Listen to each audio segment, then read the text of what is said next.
a sua mensagem, qualquer dúvida que você tenha. Se a gente tiver um tempo aqui fora do assunto de hoje, também dá para a Válbia responder. 981709808.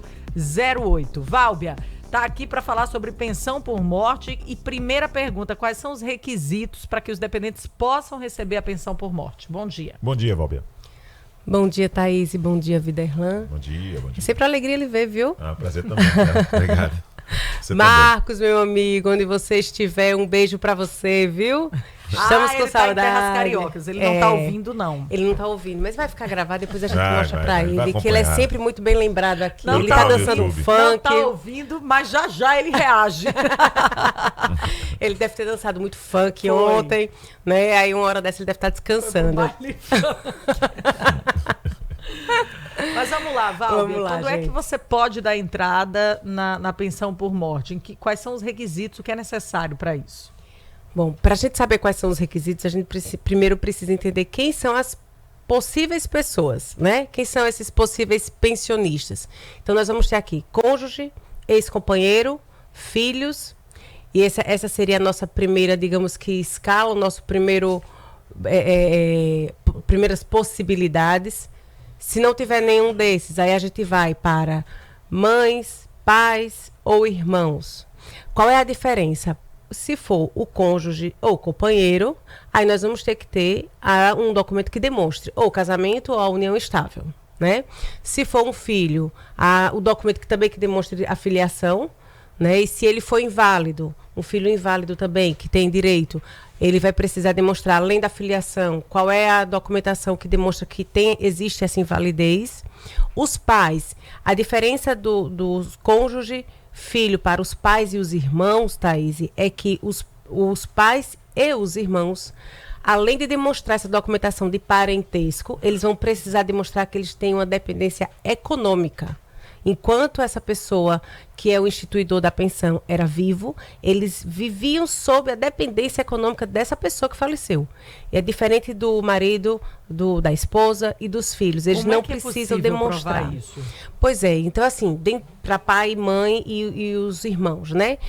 Vamos imaginar que ele pagava plano de saúde, vamos imaginar que os pais moravam com ele, vamos imaginar que tem na declaração do imposto de renda. Então, há várias formas da gente demonstrar que ele pagava, ajudava aquele pai, aquela mãe, né? Vai de plano de saúde, a remédio, vivia na mesma casa, pagava o aluguel, enfim.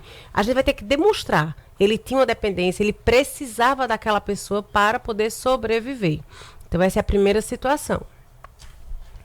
Bom, Válbia, vamos falar um pouquinho sobre essa situação que envolve também as pessoas que têm a responsabilidade de acompanhar depois da morte, né, os filhos que têm necessidade, aquela que tem a curatela. Numa situação como essa, para poder garantir ainda o recebimento, é preciso também acompanhar essas pessoas para fazer uma espécie de renovação. Existe também uma espécie de perícia que é realizada para poder constatar que essa continuidade da pensão ainda vai dar gerando esse benefício para essa pessoa, ou ela perde totalmente?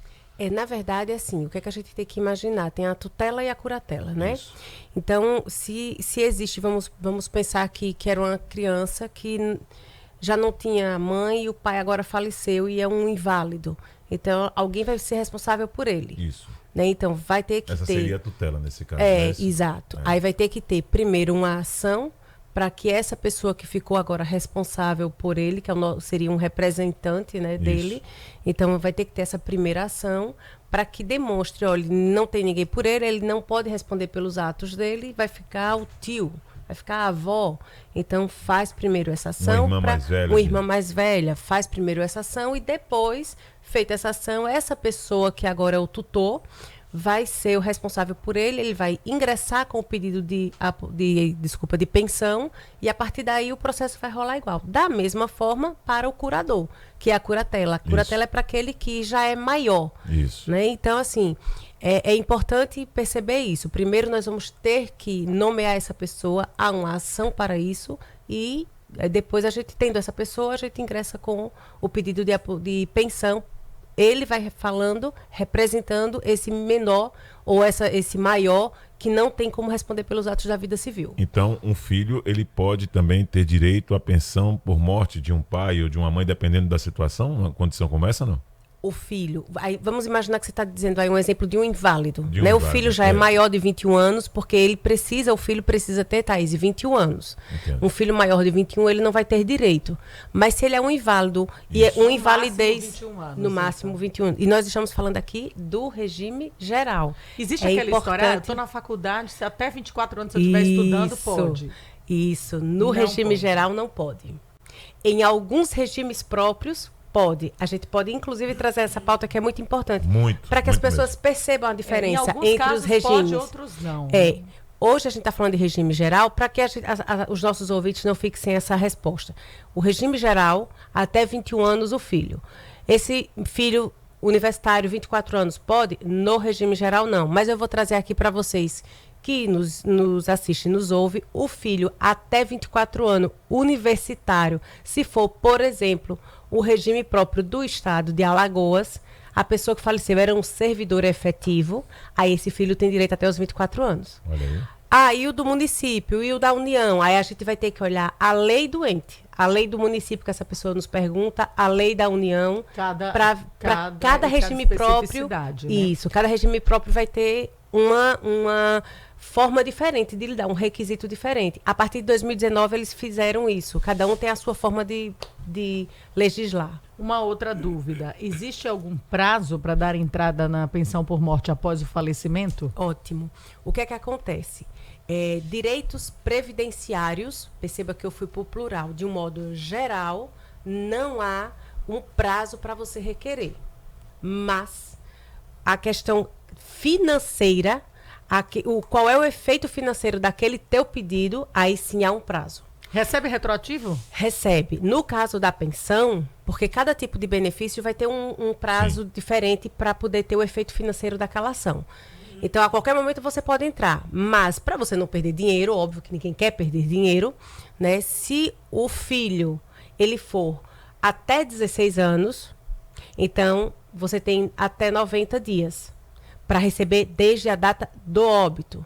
Se for maior de 16 anos... o maior de 16 anos até 90, o menor 180 dias. Então, para receber da data do óbito. Mas vamos imaginar que era a esposa e ela passou, vou exagerar, tá, Thaís? Para as pessoas aprenderem. 5 anos. Ela nunca pediu. Não existe isso na prática, né? Mas só para ninguém vai esperar, mas para que as pessoas não esqueçam mais. Ela pode pedir? Pode. Mas ela recebe de quando? De quando ela pediu. Ou seja, Depois os 5 anos... Os 5 anos já era. Morreu 5 anos. Demorou porque quis. Demorou. Podia ser um ano também. Pode ser um ano, pode passar dos 90 dias. Se passou dos 90 dias, se não for um filho menor de 16, quem passar dos 90 dias só vai receber da data que ingressar o pedido. Então são 90 dias 90 para que você dias o possa prazo. receber o valor integral. Agora, Perfeito. como perde? Vamos falar um pouquinho. Como a pessoa pode, por exemplo, perder a pensão por morte numa situação, em quais casos a lei, a legislação, ela determina, dependendo, claro, da forma como é regido o processo, mas perde o direito de pensão. A pergunta que mais chega é assim: se eu casar, eu perco minha pensão? É para a vida toda? Né? Ela já foi para a vida toda. Existe hoje sim uma situação em que ela ainda é para a vida toda. Vamos entender melhor essa história. Então, no regime geral, se você casou, você pode ter ainda pensão, tá? Aí vamos imaginar que essa pessoa com quem ela casou morreu também. Vai ter 2 pensões? Não, aí é muito bom, né? Ela vai ter que escolher Ou um ou outro. ou uma ou outra. Normalmente se escolhe a maior. A maior, né? Óbvio. Bom, então, para quem é vitalícia, ela só é vitalícia hoje, porque existe, Thaís, para quem entrou agora, depois dessas novas reformas e tudo mais, existem algumas situações. Para o cônjuge, por exemplo, para você ter direito, além de você demonstrar isso, a pessoa que faleceu, ela tem que ter pago a previdência por pelo menos 18 meses. Não existia esse tipo de... Parece ser uma carência meio que camuflada, digamos assim. Então, não precisava ter. Bastava que você era empregado ou que você era contribuinte individual. Pagou uma, morreu amanhã, pagou hoje. Morreu amanhã, tem direito. Hoje não é mais assim. A pessoa que faleceu, ela tem que ter pago pelo menos 18 contribuições para que o cônjuge ou a companheira ou o companheiro tenha direito. Isso é para quem é casado, tá? Para filhos isso não existe. Aí, além disso, você tem que demonstrar que você já tinha o casamento, a união estável por pelo menos 2 anos. Mas vamos imaginar que ele só pagou, sei lá, 1, 2 vezes, 2 contribuições. Essa pessoa recebe, aí a pensão hoje fica de 4 meses a vitalícia. 4 meses para quem não contribuiu até as 18 contribuições, certo? E vitalícia para quem contribuiu, quem demonstra que tinha mais de 2 anos de, seja união estável, seja casamento, e para a viúva ou o viúvo que vai receber, ele tem que ter mais de 45 anos. Essa é a única forma de ter a vitaliciedade na pensão. Tirando esses 3 requisitos, você vai ter... Aí existe na lei as faixas etárias. De tal idade a tal idade, tantos meses, tantos anos, e por aí vai. Então, a pessoa, homem ou mulher, que ficar como pensionista do seu ex-cônjuge, ele vai ter direito à vitaliciedade se você tiver acima de 45 anos. 45 anos ou mais.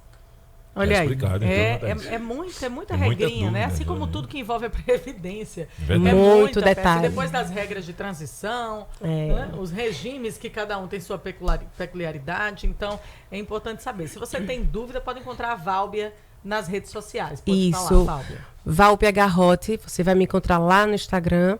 Nós temos também lá no YouTube, o canal no YouTube, que eu trato muito sobre previdência lá.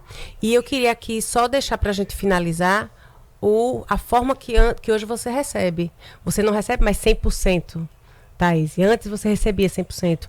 Então hoje, se você tiver dois pensionistas, a viúva e um filho, digamos assim, e a pensão for, o valor da média deu R$2.000, aí você recebe 50% mais 10% por cabeça, como eles chamam. Ou seja, 70% de R$2.000. Você vai receber numa pensão que a gente fez. Imagine que a gente fez um cálculo de 2.000. Sim. Você não recebe os 2.000. Antes você recebia 100%, que era a média. Hoje você vai receber, por exemplo, 70% de 2.000, ou seja, 1.400. Então, vai aumentando até 100% da média, quantas mais pessoas tiverem como dependentes. Válbia, a gente tem interação. Fernando pelo Zap Mix com dúvida aí. Fala, Fernando. Bom dia. É Fernando que está falando. Eu já paguei mais de 30 anos de INSS, né? Que eu era CLT. Hoje eu sou autônomo, eu tenho uma empresa de representação. Então tem, por exemplo, tem 2 anos que eu não pago o INSS.